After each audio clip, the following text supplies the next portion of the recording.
Chaque jour, tu as 1440 euros à dépenser et tu es obligé de les dépenser quoi qu'il arrive jusqu'au dernier centime chaque jour.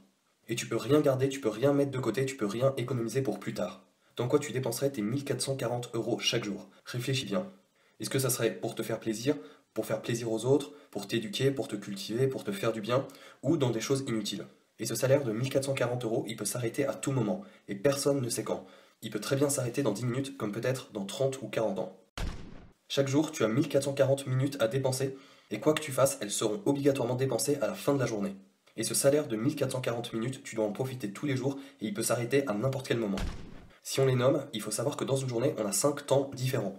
En premier, on a le temps professionnel, donc tout le temps qu'on passe au travail. Ensuite, on a le temps personnel qui correspond aux vacances, quand on regarde un film, quand on passe du temps avec des amis ou tous les loisirs. Ensuite, on a le temps pour soi, c'est-à-dire tout le temps qu'on passe à faire du sport, à lire, à méditer, à prendre soin de soi. En 4, on a le temps obligatoire, tout ce qui concerne les choses qui sont vitales et qu'on ne peut pas éviter, par exemple les trajets, les repas, pour se préparer, pour se doucher, pour se brosser les dents, et aussi tout le temps qu'on passe à dormir, donc pour notre sommeil. Et en dernier, on a le temps perdu, aussi appelé le non-temps. C'est par exemple regarder son portable pendant 30 minutes, ou rester 1 heure sur les réseaux sociaux, ou par exemple rester 2 heures sur son ordi alors qu'on avait juste une petite recherche de 3 minutes à faire. Et le temps perdu ou le non-temps, il faut essayer de le supprimer et de le réduire le plus possible. Parce qu'en fait, le non-temps, c'est un temps qui n'est pas assumé de manière consciente. Donc le but, c'est pas forcément d'être le plus productif possible, faut aussi se faire plaisir, mais il faut le faire de manière assumée et en pleine conscience. Si je décide par exemple d'aller sur l'ordi, de lire, de travailler, de me reposer, de me détendre, je dois le faire de manière consciente et me fixer une limite. Par exemple, je fais ça pendant une demi-heure, 1 heure, pas plus.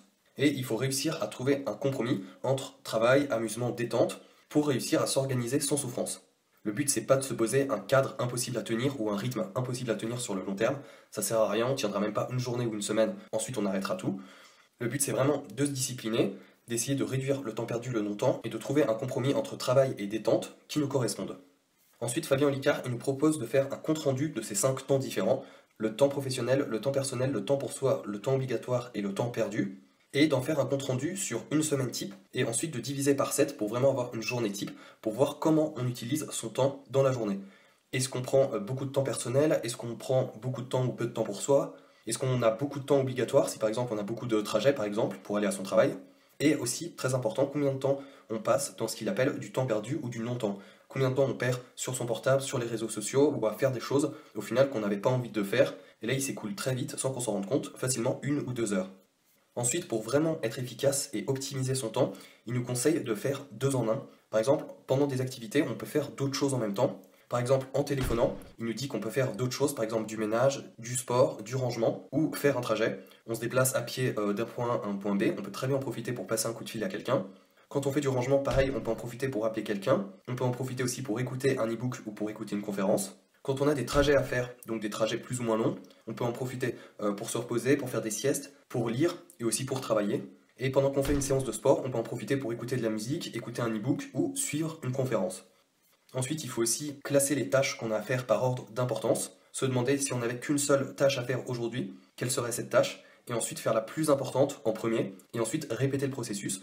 Donc pareil, on a accompli la première tâche, ensuite, si on n'avait qu'une seule chose à faire aujourd'hui, qu'est-ce que ça serait? Et du coup, faire la deuxième chose qui nous semble la plus importante, et ainsi de suite.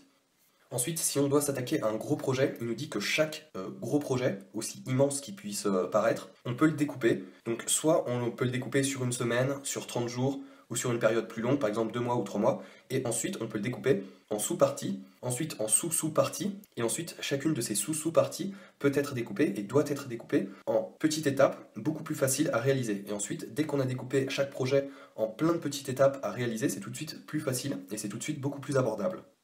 Ensuite, il nous dit de ne pas perdre de temps et d'énergie et de ne pas se surinvestir en énergie dans un projet qui n'est pas du tout sûr de voir le jour, parce que c'est mettre beaucoup d'investissement en termes d'énergie, un investissement aussi émotionnel dans quelque chose qui en fin de compte ne prendra peut-être jamais. Donc se concentrer plus sur des choses qui sont sûres et mettre un peu moins de temps et moins d'énergie dans des choses qui sont au final que des projets virtuels en quelque sorte et qui ne sont pas encore sûrs de voir le jour. Ensuite, il nous dit qu'il faut varier les tâches qu'on fait dans la journée si elles vont toutes vers le même objectif, éteindre son téléphone dès qu'on commence une tâche importante, et aussi enlever toute notification sur son portable pour perdre moins de temps et être moins distrait. Ensuite, au niveau des mails, il propose de les consulter au maximum une fois par jour. Ensuite, je vais finir par 3 conseils qu'il donne. Le premier, c'est de prendre une journée ou une demi-journée par mois pour vraiment prendre du temps pour soi et traiter des choses qu'on remet souvent à plus tard. Ça peut être des projets, des activités créatives, des idées, des cadeaux. Et voilà, vraiment se dégager du temps sur une journée ou une demi-journée pour vraiment faire tous ces projets et toutes ces activités-là. Ensuite, le deuxième conseil qu'il donne, c'est de ne pas attendre d'être parfait pour démarrer quelque chose, sinon on démarre jamais rien. Donc c'est vraiment un super conseil niveau motivation si toutefois on a un peu peur ou on n'ose pas se lancer ou entreprendre quelque chose.